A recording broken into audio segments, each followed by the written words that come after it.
What up everyone, it's your man Xman87 here, bringing you another Marvel Legends video, and what I have for you today is another random review, and this time we are taking a look at the Marvel Legends Hulk Wave Fin Fang Foom BAF series, Fin Fang Foom Build-A-Figure.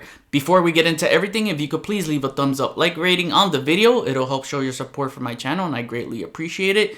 Now with that said, here's a mini retrospect before I proceed any further. Let's recap the lineup of this wave back in 2008. First released as a San Diego Comic-Con exclusive encased in a special box set, then shortly later was released as singles in stores. Crazy to think that this is the only comic-themed Hulk wave we ever got in the Legends line, and we need another one. The wave consisted of 8 figures in total. Included in the wave was Grey Hulk, that also had a green variant, King Hulk, Scar, The End Hulk, Absorbing Man, Wendigo, Doc Samson, and first appearance She-Hulk. Collecting all these figures would lead to completing the Fin Fang Foom Build-A-Figure, which ended up being the final large-sized BAF in the line, not including Stiltman, as he's not large by default, only by add-ons. Now we get 8 to 9 inches as the norm, and a very rare 10 plus inches max for BAFs these days. Some of these figures have already received updates since that time, even as 8 to 9 inch BAFs, such as Absorbing Man, Wendigo, or deluxes like the classic Hulk and Scar. I would really love to see updates on a first appearance She-Hulk, King Hulk, and especially Doc Samson next.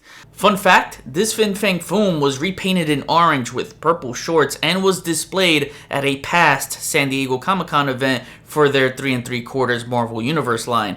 It was very close to being reused again for that line, but ultimately ended up being scrapped. It scaled perfectly with that line, more so than the 6-inch Legends line in my opinion. Another thing that's crazy to think about is that at the time, these were $24.99 each specifically for this 8-figure wave. Legends were regularly $14.99 MSRP in the year of 2008. So the price increase was to make up for cost of the large BAF for this wave only, but $24.99 is the price we are paying nowadays for Legends. Only difference is the figures now are way better than those of the dark days. Remember, it can always be worse for what we pay now looking at this. The packaging was very wide in order to space out the BAF pieces, which is something we don't see nowadays as they have a limit in size for retail shelf space.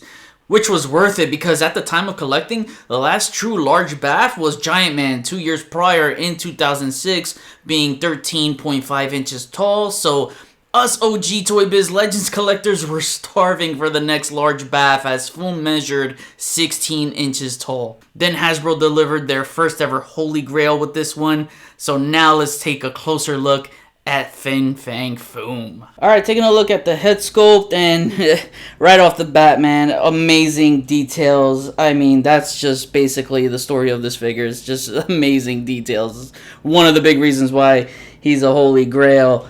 And lots of shaders going on between the sculpt, so man, just the beautiful details all around. Even on the horns too, the horns are nicely sculpted, the ears and the eyes, all that's nicely painted. The only bummer is that for me on the eyes, you can see the pupil right there is out of alignment, so it's a bummer because that pupil, that white pupil, is like right here, and then I have the other one that's right on the eyeliner, so that really sucks for me. My original one wasn't like this, but by the way, this is not the bootleg. This is the real thing. I believe they did a bootleg version of this, but no, this was the real thing. My original one I had to sell because I had medical bills that I had to pay for, so I had to I ended up selling my old collection to pay for those bills, but luckily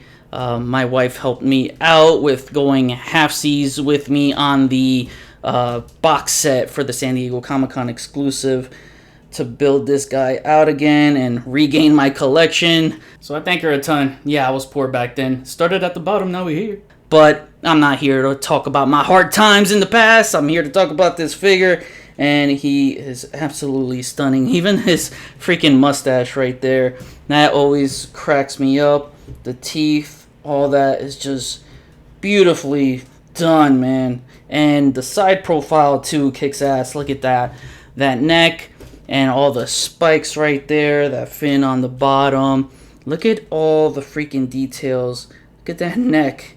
And it goes all the way down right there on the torso. So you get this nice light green pattern in the middle. You get some dark green on the outer parts of his body, along with some light green shaders and, again, details in between those two color tones. It just looks absolutely lovely. Like, where was all this green paint on the Cha'ad Build-A-Figure, right? The arms, when they were doing pins, you know, if they do this guy as a HasLab next or open pre-order, whatever they do, we'll get a pinless version. But the scales are beautiful. The fingers, God, I hope they're not articulated, which I think they'll do anyways. They might get away with it as long as they don't use that PVC plastic and just use ABS, because that's what killed the Giant Man for me. But even with Giant Man's fingers, they looked a little robotic, so I'm afraid that if they do it with Fang Foom, the fingers would look robotic too. With the wrinkles on his skins and the scales, they might get away with it. Freaking fingernails, man. Look at that. Beautiful details all around. The wings here, nicely painted on the back. The one issue I had with this bath was the wings. They would pop off easily. You know, I do wish the wings were larger too. But you get two nice shaders of light green right there. And beautiful details. Look at the veins bulging on the back of the wings. I love those kind of details. The scales and the spikes right there. Damn, that's just really, really nice. Yeah, this guy needed larger wings. They look a little puny, but overall, the rest of the figure is just absolutely amazing. There goes the back with his spikes right there. And again, just beautiful detailing, man. That's the best thing about this figure, are the details, you know, because the articulation is a little wonky in some areas. I think the only part that we don't get details is right there at the hips, you know, because it's very, very light. Just feel like the paint stops right there, but it's not enough to bug me. Here are the legs. And it'd be funny if they do make this guy as a HasLab, if they give him the purple shorts. I would crack up, man. Give me removable fabric purple shorts. Hell yeah. That's what I want. As long as they're removable. I don't want them sculpted on. I would like the option to display the two looks. Look at the strong sculpted scales on the thighs, even to the knees, you know. Oh man, unique sculpting in different parts of his body. And you even get some like cracks right there around his ankles. So freaking nice. Get some spikes, or it looks like a fin on the back of the heel right there, but you do get some spikes along the toes. The toes are nicely painted too. I mean, everything about this figure is nicely painted. You get light green on the bottom of the feet and on the inner hands. Forgot to point that out. Is anyone here bitten by the nostalgic bug? Just, you know, taking a look at this figure again. It does take me back, man. It does take me back. And damn, just damn, look at the fins along the tail. That's a beautiful tail, by the way. I just wish it wasn't stuck in this one position. I mean, it does articulate. You can, you know, swivel it, but it would have been awesome if he had like a bendable tail. That would have been so sweet. And there's the end of the tail. And yeah, that is pretty much your Fang Foom. The only thing I don't like here when you stand the figure is that to properly stand him, he has like this duck feet position. I don't know. I don't like it.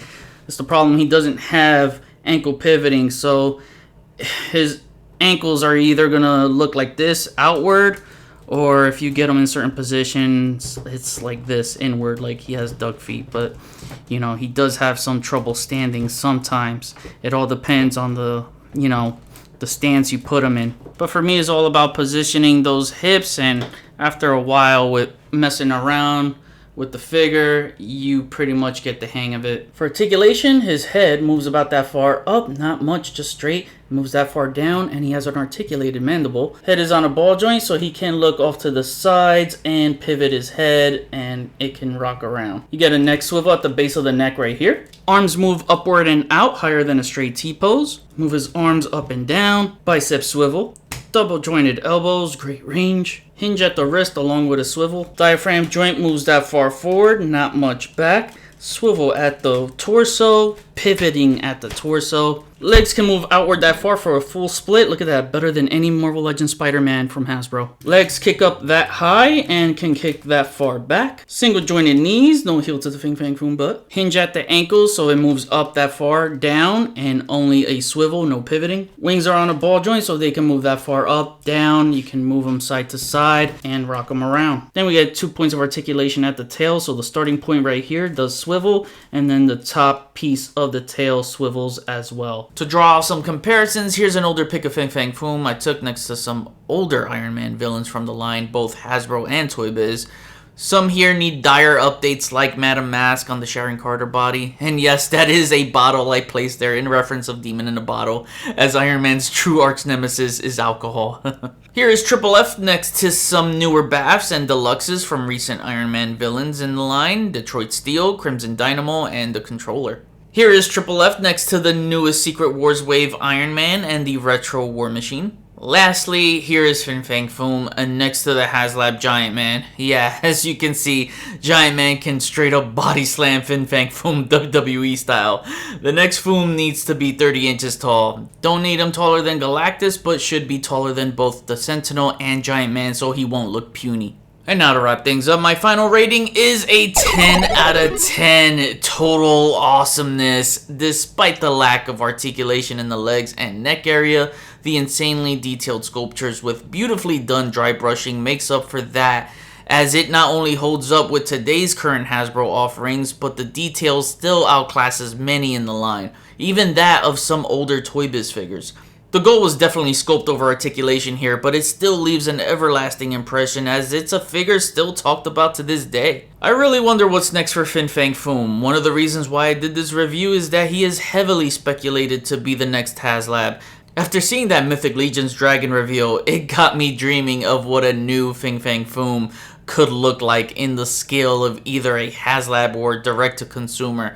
Now, let's not even talk about if Foom can top that Mythic Legion's Dragon. No, it's not about that. Foom needs to be his own thing. Not fair to compare. But seeing the fire-breathing effect from that Legion's Dragon is something I always had in mind for the next Foom, going back to when I made a video on what I'd like to see from a HasLab Fang Foom. I'd love for him to have the arms and legs articulated to where you can get him into good standing or crawling poses. I'm also curious on how they're gonna do the diaphragm joint. Is he gonna have a double diaphragm joint? Is he gonna have butterfly joints? I don't know, but these are things I want to know. Removable fabric purple shorts. I'm still clamoring for it. Bendable tail, better articulated wings. I know he had small wings like this in the comics, but also he had them bigger too, so it would look better, bigger in figure form. Maybe packaged in a big Iron Man Retro Series box and include a figure of the Mandarin in his Iron Man Animated Series look. So many things I can think of. We'll cross that bridge when we get there, but for now, this is still one of the greatest Marvel Legends ever made. I even listed him in my top 20 Marvel Legends of 20 years. He looks like comic book gold on the shelf. I gave it a 10 because this was a treasure chest full of gold back in the dark days of Hasbro. My rating now might be different compared to what we've gotten with some of the HasLabs and other Hasbro gems in the line. It's hard for something to stand perfect through the test of time, but like I said earlier, this still outclasses and clears many of today's Hasbro figures in terms of sculpt, paint, and details. That's why it's still a holy grail in the line, one of the most badass BAFs in the line's history, and hopefully someday I get to see a BAF this large in the line again at least one more time. Now I kick it back to you. What do you think of today's random review of Fang Foom? Do you still have this in your collection? Do you believe he will be the next HasLab or open pre-order? And what would you like to see in the next Fang Foom figure? Comment below, let me know, we'll chat about it. Thanks for watching another review. Please follow me on Instagram if you haven't already at xmanny87. Hit the notification bell so you always know when my latest videos are up. Share and subscribe if you're new. See you on the next review. Peace, peace.